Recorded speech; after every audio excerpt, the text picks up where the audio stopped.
So the Lord Jesus Christ said, render unto Caesar those things that belong to Caesar.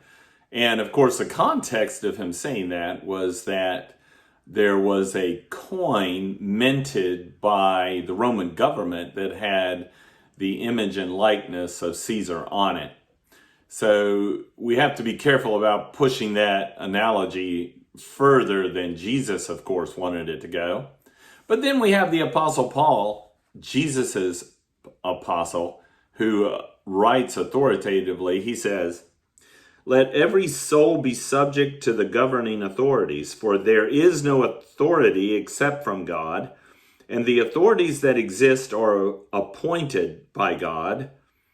Therefore, whoever resists the authority resists the ordinance of God, and those who resist will bring judgment on themselves. Indeed, civil authorities that are governed by the Lord's ethic, and an ethic, of course, is a system of morals and virtues that are to govern the laws and the actions of a particular society or people group. So when a government has God's ethic as its guiding principle, well, we most certainly, even if that government is atheistic or pantheistic or not even, affirming anything Christian, well, as long as their governmental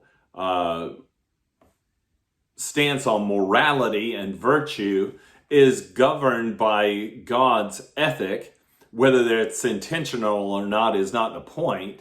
We know what the law of God says, and we can judge whether or not a government is actually using God's ethic as the system of morals and virtues that govern the behaviors and the laws of a country.